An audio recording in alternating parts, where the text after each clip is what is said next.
natin Professor yan. Malu Tikia. Ma'am Malu, maganda umaga po. Salamat sa panahon sa aming programa. Magandang umaga, Ted. Magandang umaga, Marichelle. Magandang umaga sa inyong tagapakinig at nanonood. Kamusta ka, Good Ma'am Malu? How are you? morning. Kumusta po kayo? Mabuti naman. Ito, natutuwa ako sa t-shirt nyo, ha?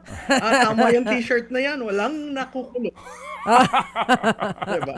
Okay, ito po si Maricel sa ating unang katanungan, Professor. Oo nga. Prof, sana may makinig dito sa nakasulat sa t-shirt, ano? Kasi gusto rin talaga nating makakita ng result.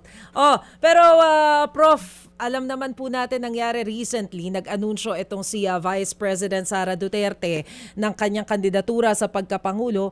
Medyo napaaga no? May mga nagsasabi yung impact nito sa impeachment, yung impact nito doon sa foreign relations. Pero sa tingin po ninyo, ano bang ibig sabihin nito kahit sa larangan ng politika? Prof? Alam mo, Maricel, walang maaga, walang... Hello? Yes, go ahead, Prof. Walang maaga, walang late sa paghahanda. Nagkataon na ang traditional is pagtatakbo kang national, kailangan ka maghanda ng 18 months. 18 months meaning 6 months from January to May. At saka ang plano was to announce by December 2026. Napaaga ngayon, 28 months, kasi marami siyang kailangang gawin para iayos ang plano niya sa pagtakbo. Ang kanya namang in-announce ay intention to run.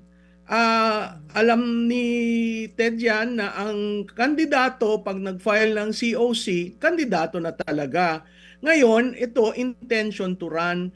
Parang yan sa Amerika, hinahalin tulad natin yung Presidential Exploratory Committee, ine-explore ano ang possibility ng tumakbo, saan ako mahina, saan ako malakas, at magandang timing ang impeachment. Kasi nakita naman natin kung paano na dinurog si Vice Presidente simula second year sa office, no? Tinapon na yung tinatawag nilang proverbial sink sa kanya, tinapon na ang bahay sa kanya, halos malugmok siya, pero nakita natin yan sa trend ng survey. Nung binabatikos, unti-unting bumababa, naka-recover, unti-unting bumababa, naka-recover. So, masasabi mo si Vice Presidente, kung dati nasabi si Bill Clinton, comeback kid, no? Ito, hindi mo mapababa ng sadsad.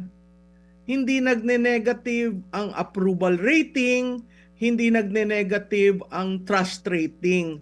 Sa akin, mahalaga yung trust rating, yung tiwala. Pero sige, nabanggit po ninyo na hindi bumababa yung trust rating, yung kanyang performance rating. Bakit nga po ba? Despite all the issues na unanswered like yung confidential funds, for example, na laging ibinabato sa kanila ng administration na hanggang ngayon hindi pa na ipapaliwanag yung gastos dyan sa DepEd at kahit daw doon po sa OVP. Oo, siguro Maricel, correct lang kita, no? May ruling na ang COA tungkol sa confidential fund. Hindi pwedeng i-reveal kung sino si Grace Piatos kasi alias yan at ginamit ang confidential fund para sa isang seguridad na bagay. Yung paggastos sa DepEd at saka sa OVP, alam ko yung sa OVP, kakulangan lang ng resibo eh. At nabigyan na rin ng final, pati sa DepEd. Ngayon, kung kailangan i-explain yun, si COA, kasi third party si COA. Pero willing naman si Vice Presidente i-explain yun kung makikinig lamang, no? So ang sa akin ang dating 399 nila yan last year. Akala ko nga may pagbabago dun sa mga charges na ibibigay. Pero pareho pa rin, no? And mind you, itong mga nangyaring ito, nangyari ng 2023, 2024, 2025, wala na siyang confidential fund, wala na siya sa DepEd. So nagtiis siya dun sa Pondong Kinat at nakita naman natin na napapagkasya niya ang programa at pondo ng kanyang ahensya. Pero bagamat sinabi nga po ninyo yan na merong ganyan sa COA, still, isa pa rin po siya sa isyong nababato at inuungkat, lalo na po ngayon merong 4 na impeachment cases na isinampa laban sa kanya. May mga nagsasabi, kabilang po yung Makabayan Block, na parang pananakot tong ginagawang ito ni VP Sara, kaya siya nagdeklara para hindi mapursige itong impeachment na ito. Tama naman, Maricel, no? 4 na impeachment yung na-file, hindi porke maraming impeachment, ibig sabihin may ginawa ng pagkakamali. Siguro hintayin natin yung trial para maipresenta yung evidence na kailangan to rebut the issues being made, no? Yun sa sinabi na pananakot, sa tingin ko hindi yan pananakot. Ang ginawa lamang ng kanyang pag-announce ng kanyang intention ay nabago yung arena, no?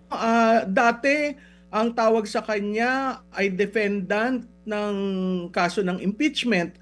Ngayon, siya ang frontrunner sa 2028. It's a calibrated move para baguhin yung arena. Kasi dun sa arenang yan, kung ikaw ay defendant, talagang gugumuking ka sa numero. Pero kung ikaw ay frontrunner at ito'y maiintindihan ng mga legislators sa mababang kapulungan, ididiinan mo ba si Vice Presidente na nagsalita na ng kanyang intensyon? So, accountability ba ito o politika? Yun yung ginawang pagbabago nung arenang gagalawan sa impeachment. So yung sinasabi po ninyong pagbabago sa arena, ano po ang pwedeng maging ibig sabihin nito sa kampo ng administrasyon? Well, mahihirapan silang magkaroon ng numero. Una yan. Kasi dinala yung usapan sa 2028. Hahatol ka sa isang kandidato na naghayag na. Ulit, no, nung naghayag siya, wala ang seal ng Vice President, wala ang flag ng Vice President. At siya'y nakaitim, no? Prof. Malu! Yes. Opo, kanina may sinasabi kayo, nabiting kami, yung walang cash-cash. Pakituloy nga po yung ano yun? Ano po yung pinupunto nyo doon? May isa kasing legislator na nag-iikot, nagbibilang sila ng numero tungkol dun sa impeachment para sa Vice Presidente. Sa pag-iikot niya, sinabi niya wala tayong cash, wala tayong cash. So that means it's a different terrain. Hindi gagamitin ang pondo para doon. Kung titingnan natin yung 2026 budget, merong mga pork na kasiksik, pero napakahirap mong galawin yan, lalo na lahat ng mata nakatingin sa'yo. Yung isang pinag-uusapan, yung local government subsidy fund, ang ang tinitingnan. Pero essentially yon para sa mga magrarally sa NCR. Oh. So, may mga ganung bagay na tinake into consideration dun sa decision na mag-declare ng maaga. Bakit? Ano po bang nangyari nung unang impeachment na isinampalaban kay VP Sara? Kasi Maricel, yung unang impeachment, walang kopyang binigay, linagay sila sa isang kwarto, inalis ang cellphone, pinilit silang pumirma. Ang pinirmahan nila, yun lang signing page. Hindi nila nakita yung complaint, hindi nila alam kung ano yung complaint. Kaya yun, reflected yun sa decision ng Supreme Court na kailangan makita yung complaint, kailangan yung pagpirma hindi sa pilitan, at kailangan binigyan mo ng kopya ng complaint yung respondent.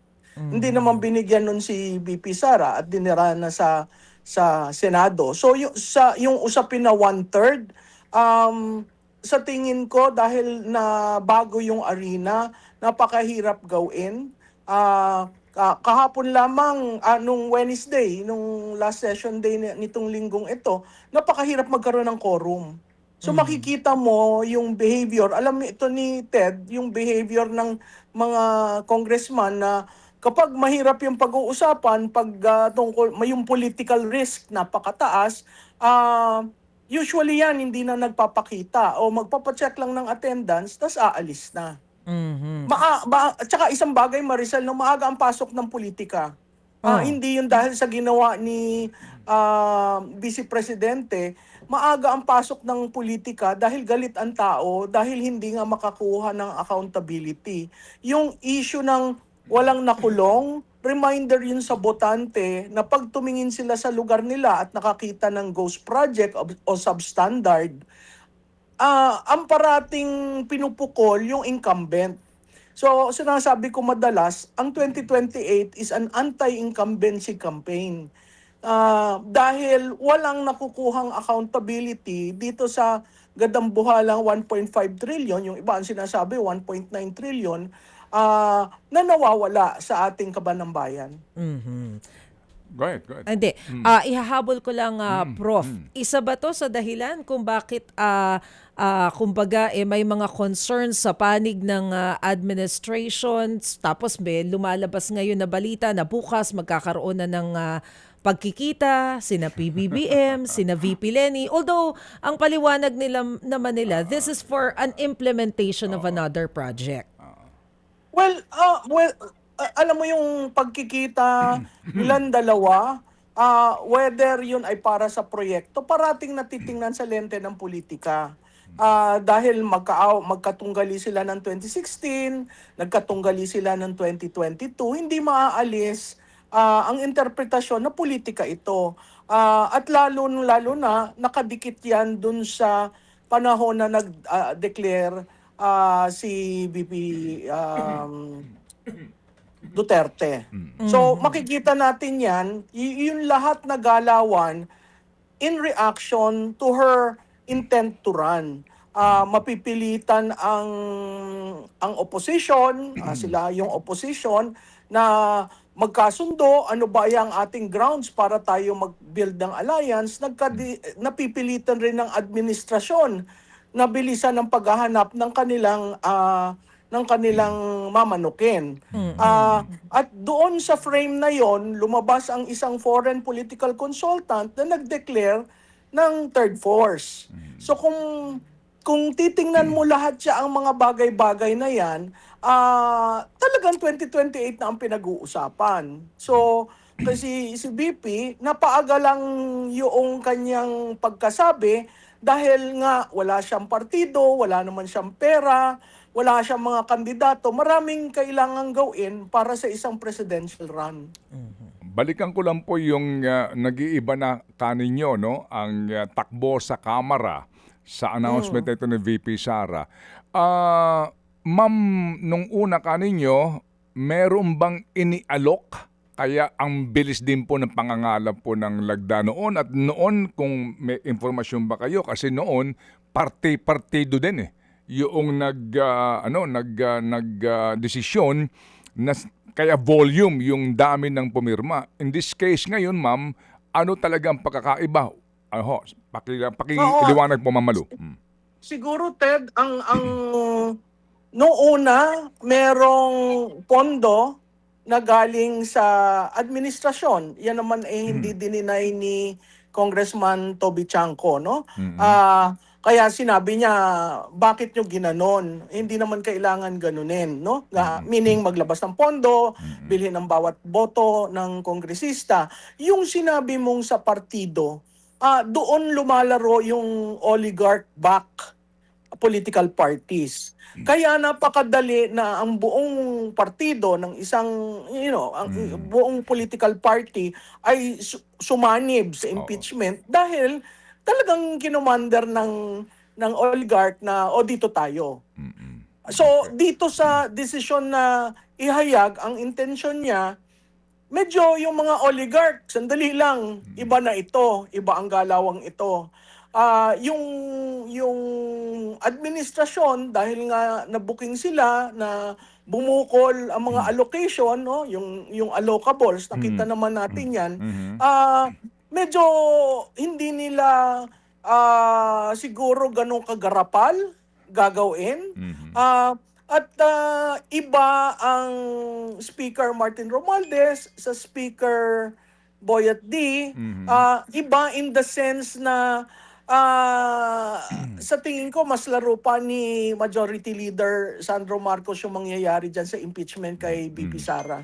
Okay, para sinasabi ni Ma'am Malu doon sa mga negosyante na may control sa mga politiko, o hello, baka manalo yan ang negosyo natin, di ba? Yan po yun eh. Tama yun, tama. Okay. Ma'am Malu, so to be straightforward, walang panuhol ngayon.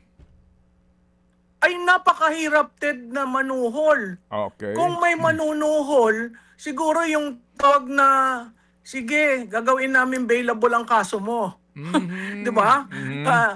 From non-bailable gagawin yung mga ganon, or lahat Oo. naman ng mga politiko, hindi ko naman Oo. linalahat, pero Oo. karamihan ay may skeletons. Okay. So, Pero, opo. Pero, alam yan ng mga lumalaro kung paano gagamitin. Pero yung pondo itself for this impeachment, mahirap na merong Okay. nakalaan, pero mahirap i-execute. Okay.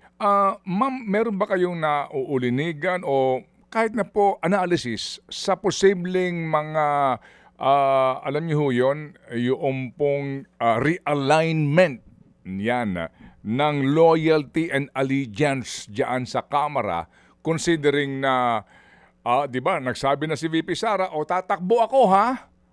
O para bagang sa akin lang, sino ang sa akin? Magsabi na kayo. Yung hindi sa akin, Tanong mo, di ba, ay kalaban, parang ganon. oo, tama yung tanong mo, no, Ted. Isa sa mga rason kung bakit naghayag siya ng intention niya ay para talaga i-drawing yung linya sa lupa. Ang problema mo kay BP Sara, hindi ito katulad ng tatay niya na ang politika sa kanya shades of gray. Yan ang problema kay BP Sara. Kaya maraming natatakot eh. Marami simula Pasko, yung nakaraang Pasko, at nung nagdeklara siya na nagpapating na nag-explain, pasensya ka na, pumirma ako, hindi ko naman gusto yan, napilitan lang ako. Ngayon, paano ba ako makakatulong? Yung paano ako makakatulong, siyempre tatawid yun doon sa linya. Ang problema mo kay Vice Presidente ay tinitingnan ka ba, kasama ka ba doon sa allocables? May mga ganun siya na ako mismo na naghandle ng mga politiko sa kampanya, siguro nasa shades of gray ako. Sa kanya black and white. Black or white na Okay. mahirap dahil kailangan mo ang tulong sa baba. Ang kagandahan, yung mga local government officials na hindi nasabit dito sa flood control projects, yun sila talagang tumataya. In fact, may isa nagsabi na pwedeng maging safe zone yung syudad ko, tayo naman ay sister city, ano ang maitutulong ko? May mga ganun nang naghayag. Okay. Kaya Opo. Sige. yung expected mong pagtawid na andon. Ma'am, maganda po't nabanggit nyo yan, ano po, na usapin po ng mga politiko na sabit dito. Meron din po kasing mga pro-Sara na may katanungan. Sana nga po makapanayan namin siya o ang kanyang spokesperson po tungkol sa politika, no, sa isyong ito. Sabi nila, pro-Sara ako pero admittedly may mga senador na pro-Sara nasabit dito. At hindi lang po pangkaraniwan nasabit kasi may mga testimonya, personal knowledge na mga testigo ngayon sa flood control scandal. Opo, paano yan? Kapag nanalo ba yan, meron na silang kanlungan? Kasi ang sinasabi ng iba, masaya itong mga nasasangkot dito kasi kapag nanalo ito, malamang maabsuelto sila, mamalo.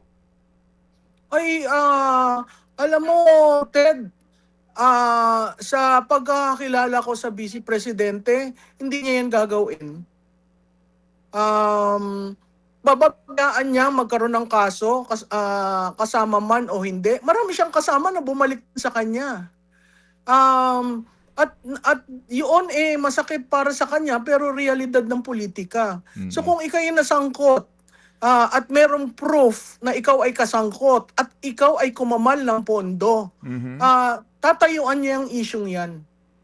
Opo, kasi nga, di ba meron sa statement, ayoko na makipagpulong sa mga senador kasi pag naka-meeting ko, sinasabit sa skandal, para bagang ang datingan is that yung mga senador na identified sa kanya, ang presumption niya talagang mga inosente ito at walang kinalaman sa skandal. Sa tingin ko, yung bagay na yan, kailangan tumindig yung senador ng mga yon on their own. Hindi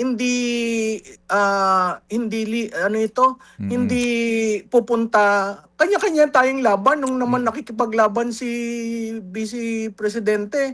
Wala naman halos nagsalita para sa kanya. Lately na lang. So, yun ang pagkakaiba niya as politician eh. Iba yung mold niya, Ted. Kaya napakahirap mong sabihin o makiusap. Kasi pakikinggang ka, tapos sasabihin, nasangkot ka dyan eh. Anong magagawa ko? Diba? Opo, Hindi katulad ng tatay na hindi ko masasabing mahusay sa politika. Pero si BP kasi, black or white siya eh. Okay. Ma'am Malu, China factor, may mga kaisipan din na ngayon kasi, hindi ho ba nagtatalo ho tayo dito? Malaking issue itong China intrusion at itong bangayan po, maging ng embassy ng China at ng ating mga opisyal. Ang haba ho ng kwentong ito. But bottom line, sinasabi nila na kapag nanalo ang isang Sara Duterte, babalik tayo doon sa regime na pro-China. Opo, at baka lalong maging agresibo ang China sa ginagawa nila sa ating pong exclusive economic zone, etc. Anong take niyo po doon? Yung sa kanyang pahayag, sinabi rin niya yan, yung tungkol sa independent foreign policy. Klarado sa kanya, isa yan sa mga binabato sa kanya. Bakit mahalaga ang China? Kasi siya ang biggest trading partner natin. Nakita naman natin na lumuhod tayo sa turismo, lumuhod tayo sa trade nung dinisayda nitong administrasyon na ito na ayaw natin sa China at tayo sa puti. Siya ay babalansehin niya. Naandun yun sa statement niya at internally sa grupo niya, malaking diin yung balancing and looking for that which benefits the Philippines, which is trade. Kung ikaw ay magbibigay ng trade at kikita ang produkto namin, hindi mo kami lalagyan ng tariff, welcome kayo dito. Pero kung ang katayuan ay bigyan mo ako ng base militar, walang upa, gagawin ko kung ano ang dapat ang kailangan ko yan sa aking front defense, may kailangan baguhin at kailangan pag-usapan yon. So, hindi siya magsaside sa pula, hindi rin siya magsaside sa puti, babalansehin niya yon sa interes ng Pilipinas. Paano kaya tayo makakasiguro doon, Ma'am Malu? Doon sa puntong 'yon kung sakasakali. Ngayon we have EDCA sites, no, as you know, no, and we have how many thousand US troops, no, na nakadeploy ngayon in anticipation of because of this Taiwan and China tension. So pag naging presidente si Sara Duterte, ang sinasabi ng iba, automatic out yan kasi malamang ang China hihiling yan and that will be, alam niyo ho yan, marami ng ganun po mga sinasabing mga conclusion na pwede mangyari, ma'am. Oo, ako I classify that as a fear campaign. May fear campaign talaga sa China. Pero walang kasiguraduhan hanggat siya ang manalo at makita natin kung paano siya magbabalanse nito. Ang mahalaga sa kanya yung trade kasi Ted, ang kanyang tatanggapin ay isang ekonomiya na bagsak. So, kailangan mong i-revive ang economy. Siguro yung first 90 days to 3 months. Economy talaga ang mahalaga para magkaroon ng gumalaw ang ekonomiya, magkaroon ng employment, mag-expand ang negosyante at pumasok ang foreign interest. Opo. Sige. So, ma'am, dito ho naman sa, balikan ko lang itong issue po ng announcement nga ni VP Sara sa usapin pong politika. Parang ang sabi ho naman ng isang nakausap ko na ang saya ngayon ng mga involved sa flood control scandal, particularly po, sorry po baka itanggi nila ng ilang mga nandiyan sa may Pasig River kasi ngayon ang narrative usapin na ang mga headline ngayon, puro na politika, no? Pagbubuo ng ticket ng kabila, si VP Sara, sino ba ang kanyang VP, alright, yung kanyang magiging lineup, etc. Habang si Saldico, nakakaligtaan na. Nakakaligtaan na sila Maynard Ngu, sila Olayvar, sila Adrian Bersamin. Nalilimutan na sila Cadiz, no? Itong mga starring sa mga binabanggit sa usapin po ng flood control scandal. Kumbaga, napapaganda doon sa mga umiiwas na pag-usapan na itong skandalong ito. Ted, alam mo, siguro sa mga susunod na linggo, maibabalik yan. At talagang didiinan yung issue ng yung mga sinabi mo mga tao, no? Siguro hindi through the formal congressional hearings, pero may mga mangyayari na lalabas at lalabas. Kailangan natin makilala kung sino yung mastermind para yung t-shirt natin, di ba? Medyo gumanda-ganda.